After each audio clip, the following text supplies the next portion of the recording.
Hello मित्रों, the discovery India में आप सभी का फिर से एक बार स्वागत है। अभी हम आ गए हैं ओसम हिल, जो पड़ता है राजकोट डिस्ट्रिक्ट का उपलेटा तहसील है, उसमें पाटनवाऊ करके एक जो गांव है वहाँ पे।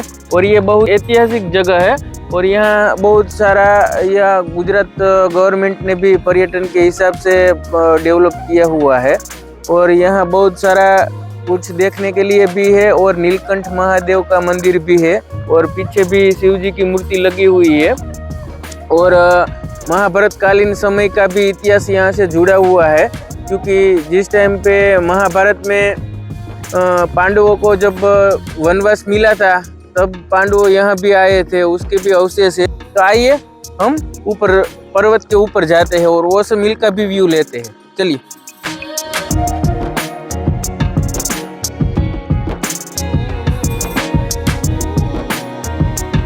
तो अभी मित्रों हम आ गए हैं, पैदल जो चलना था वो पूरा हो गया। अब आ गई है सीढ़ियाँ, तो यहाँ से सीढ़ी से होकर हम ऊपर जाएंगे और ऊपर सभी मंदिर और जो भीमकुंड है वो भी हम दिखाएंगे। और यहाँ का जो नज़ारा है बहुत ही अद्भुत है। अभी हम जब यहाँ आए तब यहाँ मोर यहीं पे ही बैठा हुआ था, हमने शूटिंग भी लिया उसका। तो बहुत कुछ प्राकृतिक ऐसा लगता है कि भाई नहीं, ये प्रकृति की गोद में हम आए हैं, तो कुछ ऐसा फील होता है जो बहुत ही अच्छा लगता है और दिल को छू जाता है। तो आइए हम आगे चलते हैं और यहाँ का इतिहास और भी क्या क्या है, क्या किस किस से जुड़ा हुआ है वो भी देखेंगे हम, और ऐसे ही व्यू देखते रहेंगे। आइए। तो मित्रों अभी हम यहाँ आगे हैं, जो आधा रास्ता तय हो चुका है और यहाँ भी बहुत सारा अलग अलग पेड़ लगे हुए हैं और यहाँ से वो गांव का भी व्यू बहुत अच्छा आ रहा है। जो यहाँ से तालाब भी दिखता है और ऊपर से बहुत सारा कुछ एरिया कवर होता है। अब आगे आएगा भीम थाली। जब भीम यहाँ उसने खाना खाया था और वो थाली से प्रख्यात है, उसको भीम थाली बोलते हैं वो जगह को, तो वो भी देखेंगे। फिलहाल तो हम ऊपर जाते हैं और यहाँ के जो प्लेसेस है वो हम कवर करते हैं। ओके मित्रों।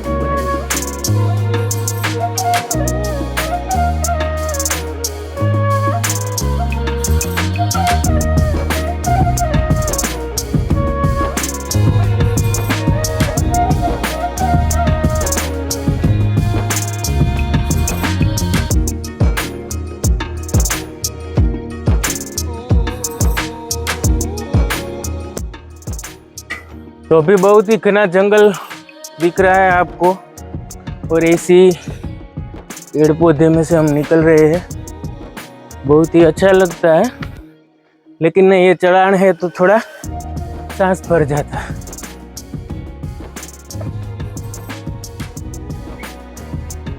सीधा चढ़ान है, एकदम ऐसी सीढ़ी है, तो सांसें फूल रही है अभी थोड़ी थोड़ी।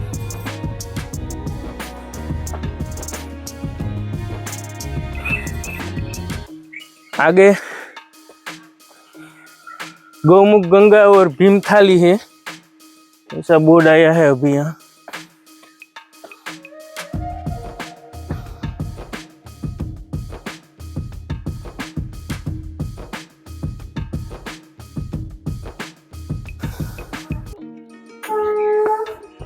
ये सीधी चढ़ान है ना, और कैमरामैन पीछे रह गए। आओ जल्दी आओ, चढ़ने में दिक्कत होगी, होना बहुत हेवी है बॉडी में, तो फिर नहीं चढ़ पाते इतनी जल्दी। तो अभी ये देख रहे हैं हम, जो सामने है वो भीम की थाली है। ऐसा बोला जाता है कि इसमें भीम ने खाना खाया था, वो भी सामने दिख रही है। और फाइनली हम जब यहाँ पहुँच गए हैं ऊपर, तो टपकेश्वर महादेव का भी दर्शन करते हैं और यहाँ उसका भी व्यू देखते हैं। तो आइए।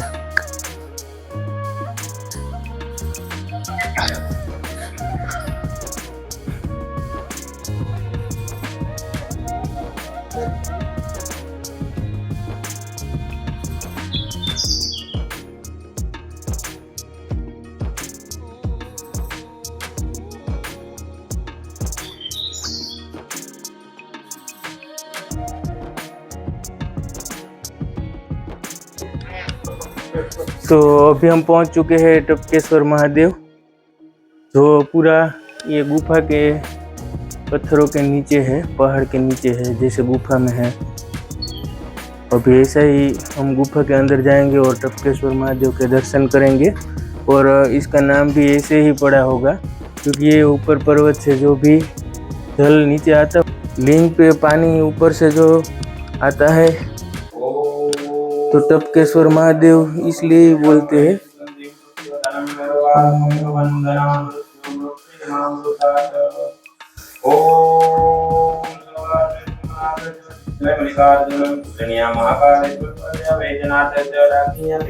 इसे आप दर्शन कर सकते हो।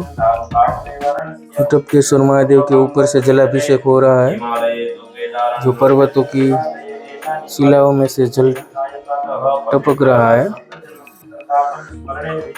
अभी और भी अभिषेक चल रहा है। हम जैसे दर्शन किए, टपकेश्वर महादेव का नाम ही इसलिए पड़ा है कि ऊपर से शिलाओं में से जल टपक के शिव पे अभिषेक हो रहा है।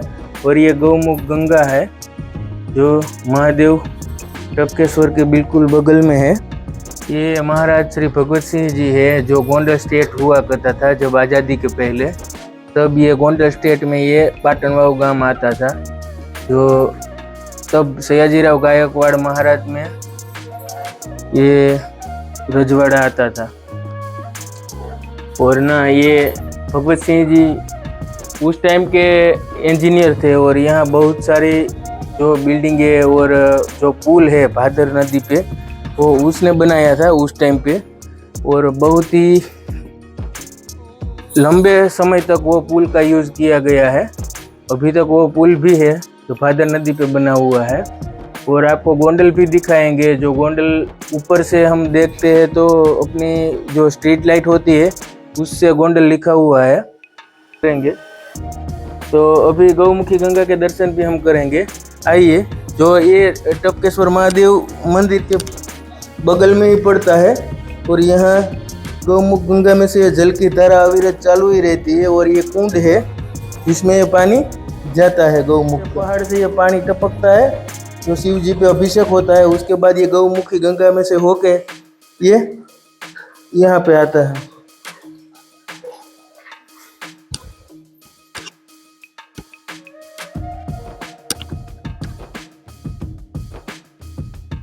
तो मित्रों, अभी हमने गौमुखी गंगा के भी दर्शन किए और टपकेश्वर महादेव के भी दर्शन किए। और यहाँ से ना ये जो ये पॉइंट दिख रहा है, वहाँ से हम हिडिंबा का झूले पे जा सकते हैं, लेकिन अभी बहुत बारिश के कारण ने वहाँ ट्रेकिंग करके जाना पड़ेगा और रास्ता बहुत ही खराब है, ऐसा बताया गया हमें यहाँ से कि आप लोग अभी मत जाओ, वहाँ अभी रास्ता बंद है, तो अभी नहीं जा पाएंगे। बाकी जब हिडिंबा को वो झूले पे झूलती थी और भीम ने हिडिंब को यहाँ से ऐसा झूला झुलाया कि यहाँ से ना 8-10 किलोमीटर दूर एक हार्डफोली कल के गांव है, तो यहाँ एक झूला झुलाया और झूले के साथ ही हिडिंब वहाँ पे गिरा था और उसका हार्ट ऐसे ही टूट गया था, इसलिए उस गांव का नाम हार्डफोली हुआ है। ये भी एक इतिहास है। तो ये सब हम आपको नहीं दिखा पाएंगे क्योंकि वहाँ नहीं जा सकते, लेकिन अगली बार आएंगे तो प्रॉपर हम वहाँ जाके आपको वो झूला और वहाँ की जगह भी दिखाते। और ये इतिहास का एक पहलू है जो अनसुना है, इसको हमने डिस्कवर किया है, इसीलिए तो मेरी चैनल का नाम द डिस्कवर इंडिया है। तो ऐसे प्लेस हम इसलिए पसंद करते हैं कि कहीं पे भी छूट ना जाए और आप लोगों को ये ज्ञान मिले, जो भूतकाल में जो भी हुआ है उससे आप वाकिफ हो। तो मित्रों, आपको ऐसे वीडियो अच्छे लगते हुए तो बने रहिए और हमारी चैनल को लाइक, शेयर और सब्सक्राइब अवश्य कीजिए। धन्यवाद। अभी आगे हम जाएंगे और भी 2-3 व्यू है, उसका व्यू दिखाएंगे और उसके बाद ये व्लॉग हम पूरा करेंगे। तो अभी बने रहिए। क्या यहाँ से व्यू आ रहा है, देखिए आप लोग भी।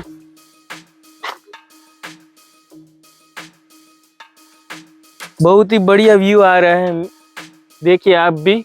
ये तालाब भी दिख रहा है और पूरा गांव भी दिख रहा है। जो हमने सुबह एंट्री ली थी वहाँ पे, वो भी यहाँ से दिख रहा है, आप भी देखिए।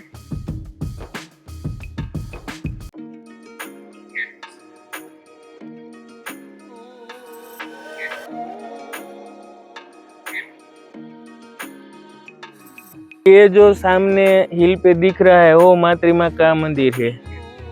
जो मातृमा का टेम्पल है वो खत्री का कुल देवी भी है। तो खत्री लोग वहाँ अपनी माता रानी का वो निवेद्य करने यहाँ आते हैं। और इसके आगे ना और एक मंदिर है, उसका भी व्यू दिखाएंगे, लेकिन वहाँ जाके वो दिखेगा। चलिए आगे अब जाते हैं। तो ये स्ट्रेट है, यहाँ कोई सीढ़ियाँ नहीं लगी हुई है, यहाँ से पैदल ही जाएंगे। लेकिन आगे जाके ना फिर सीढ़ी आती है, तो फिर सीढ़ियों से चढ़ना पड़ेगा। लेकिन अभी तो ये स्ट्रेट एक पगडंडी सी बनी हुई है।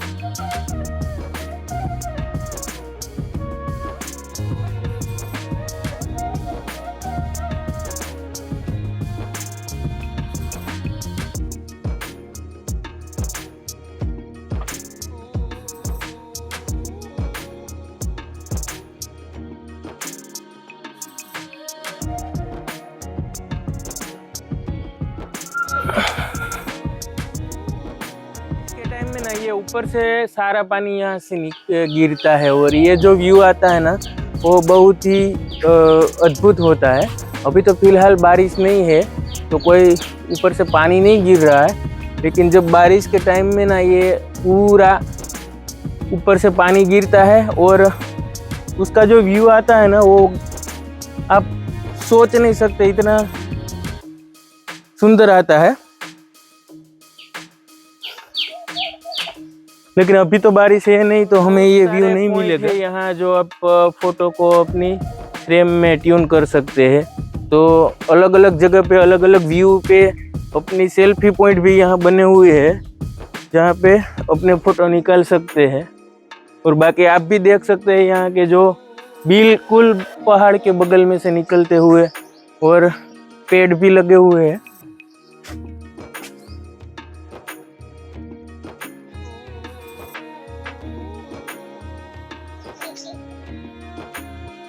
तो अभी हम जो ये ओसम हिल ले रहे हैं, उस टाइम में जब 14 वर्ष का वनवास हुआ था पांडवों को, तब वो भी यहाँ रहे थे और हिडिंबा के साथ भीम की शादी हुई थी, हिडिंब को मार के।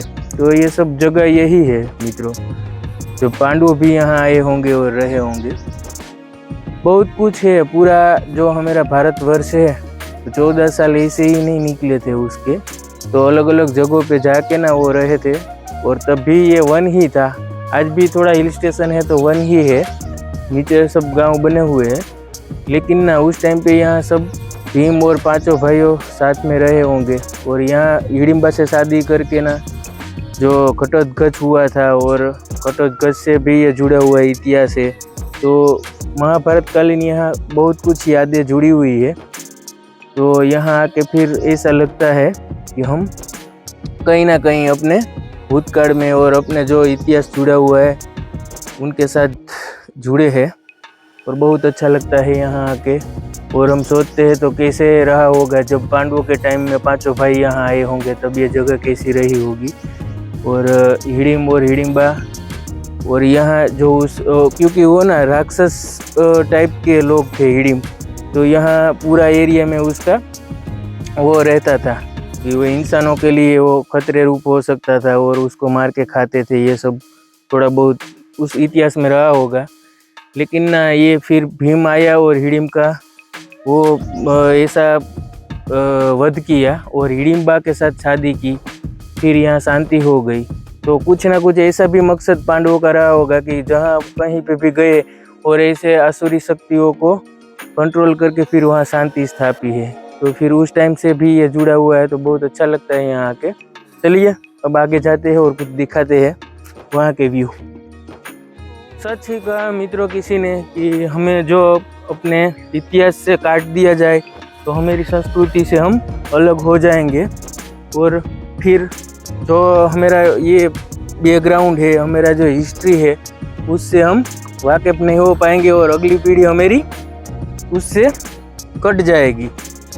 तो इसीलिए हम बोलते हैं कि भाई आप कोई भी हमारी हिस्ट्री को ऐसे ही नहीं पढ़ते हैं, क्योंकि हिस्ट्री पढ़ने से ना पूरी नॉलेज आती है और हम किस संस्कृति से आते हैं और कैसे हमें आगे जीना चाहिए, और संस्कृति में हम किस संस्कृति पे अपना जो रीति रिवाज है, कल्चर है, उससे जुड़ते हैं, तो कहीं ना कहीं हम इससे कटे नहीं और मॉडर्न भी हो।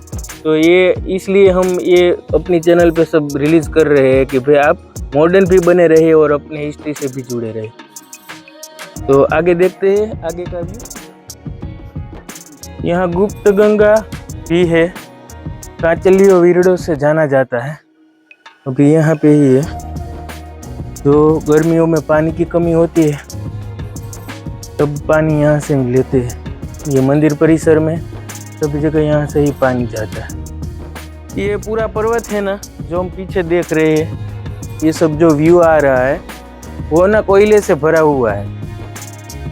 यहाँ से कोयले की खान भी है, लेकिन इतना कोयला पका हुआ नहीं है, अभी कच्चा है। यहाँ बहुत सारी 2-3 कोयले की खान भी है, लेकिन उसमें से माइनिंग नहीं होती है अभी। लेकिन अभी ये कच्चा है ऐसा बोलते हैं गवर्नमेंट, और यहाँ ऐसा प्रतिबंध है तो कोई माइनिंग यहाँ से कुछ नहीं होती। ये छोटा सा मंदिर है, उसमें धर्मेश्वर महादेव लिखा हुआ है। तो ये पूरी पर्वतमाला के बीच में पड़ता है, छोटा सा है लेकिन बहुत सुंदर दिखता है यहाँ से।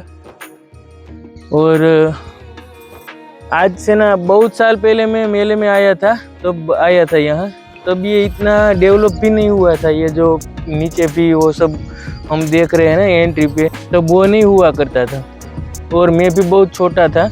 और यहाँ मेला लगता है तो यहाँ अगल बगल में से सब ये मेले में बहुत लोग आते हैं। तो मेले की यादें अभी भी ताज़ा है हमें, जब हम छोटे थे और मेले में आए थे और सभी राइड्स किए थे, वो झूले में झूले थे, वो सब याद है अभी भी।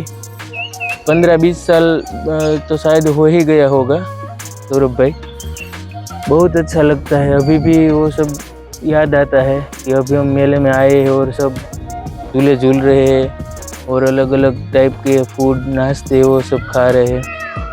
बहुत अच्छा व्यू है और मोर ऐसे टहक रहे हैं, देखो एक दूसरे के साथ, बहुत अच्छा लगता है यहाँ आकर।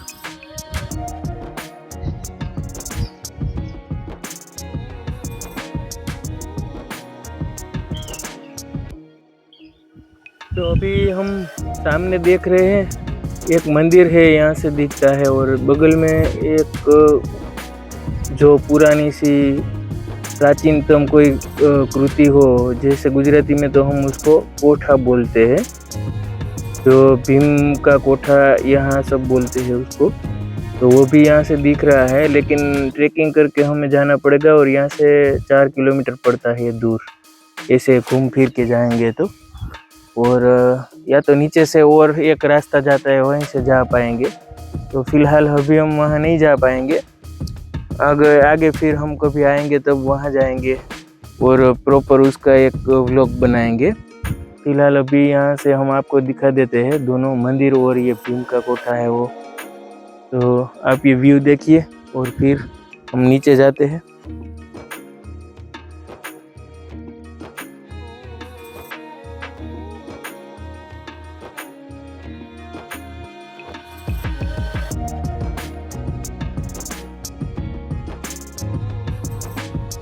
ये पूरा जो नज़ारा दिख रहा है वो गांव है, जो पाटणवाऊ गांव है।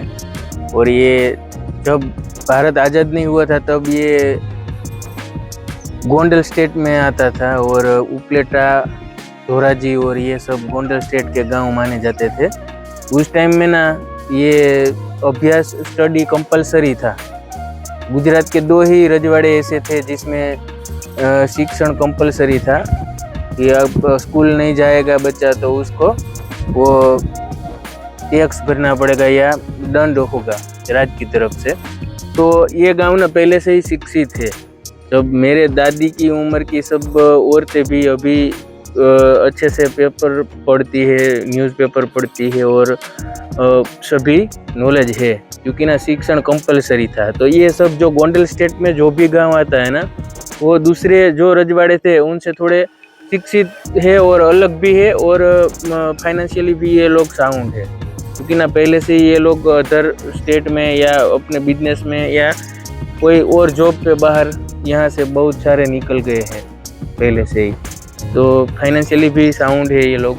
तो मित्रों अभी हम ऊपर से नीचे आ गए हैं और ये सब कवर करके, और वहाँ हम नहीं जा पाए हैं जो भीम कोठा था और वो मंदिर था, क्योंकि वहाँ बारिश के कारण ना वो रास्ता थोड़ा ऐसे हो गया है जो एडवेंचर टाइप है, और हम कुछ तैयारी करके नहीं आए हैं तो नहीं जा पाएंगे।